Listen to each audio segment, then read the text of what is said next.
মাননীয় স্পিকার, এরপরেও নানান কথা দেখি, খবরের কাগজে, আলোচনায়, সভায়, সেমিনারে আলোচিত হয়, রিজার্ভ নিয়ে কথা হয়, রেমিটেন্স নিয়ে কথা হয়, মূল্যস্ফীতি নিয়ে কথা হয়।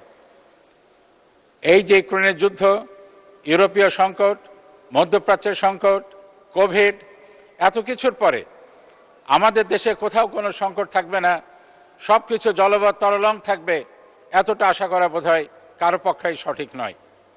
সংকট আছে, সংকট ইনশাল্লাহ আমরা সম্মিলিতভাবে জননেত্রী শেখ হাসিনার নেতৃত্বে সে সংকট বাংলাদেশ উত্তরণ করবে এবং আগামীতে আরও অগ্রগতির পক্ষে আমাদের দেশ ইনশাল্লাহ এগিয়ে যাবে।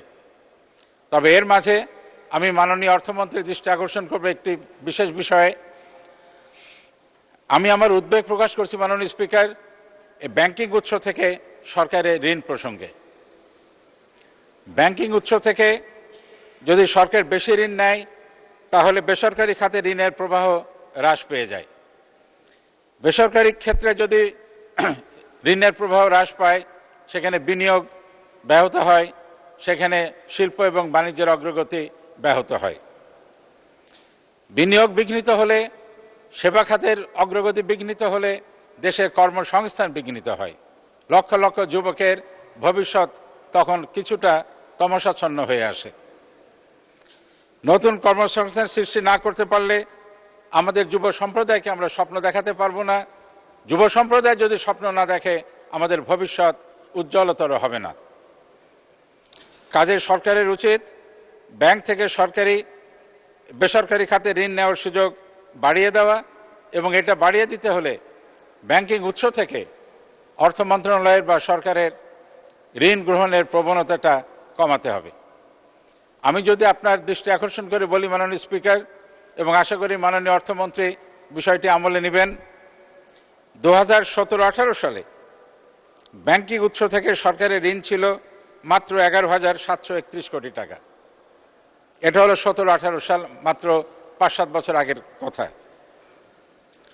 পরের বছর সেটা দাঁড়ায় 34,587 কোটি টাকায়।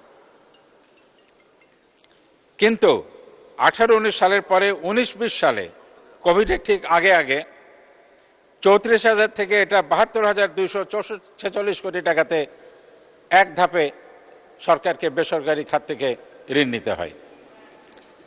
এই প্রবণতা চলে আসছে।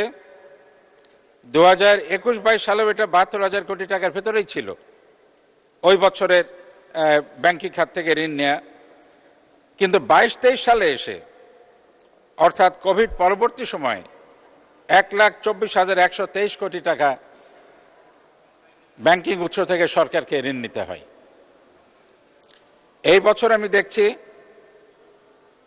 মূল বাজেটে ছিল 1,55,935 কোটি, 1,32,395 কোটি টাকা, কিন্তু সম্পূরক বাজেটে আমি দেখছি এটা 1,55,935 কোটি টাকা ধরা হয়েছে আপনার 30 এপ্রিল 2024 পর্যন্ত।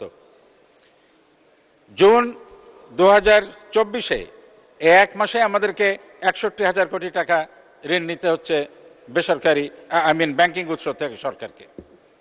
আমার আশঙ্কা হলো এ পর্যন্ত প্রায় 4,40,000 কোটি টাকা বেসরকারি ব্যাংকিং উৎস থেকে সরকারি ঋণের পরিমাণ দাঁড়িয়েছে। এই হারে যদি চলতে থাকে আগামী অর্থ বছরে আমাদের এই সম্মিলিত এই ঋণটা ব্যাংকিং উৎস থেকে দাঁড়াবে প্রায় 6 লক্ষ কোটি টাকার ওপরে। এটা আমি মনে করি এদিকে আমাদের একটু সাবধান হওয়া দরকার, এদিকে নজর দেওয়া দরকার, এবং যাতে এই ব্যাংকিং উৎস থেকে আমাদের সরকারি ঋণ যেন কমে আসে, যার ফলে বেসরকারি খাতে যেন ঋণের প্রবাহটা বৃদ্ধি পায়। আশা করি মাননীয় অর্থমন্ত্রী এই বিষয়ে প্রয়োজনীয় পদক্ষেপ নেবেন এবং সরকার এ বিষয়ে আরও সচেষ্ট হবেন।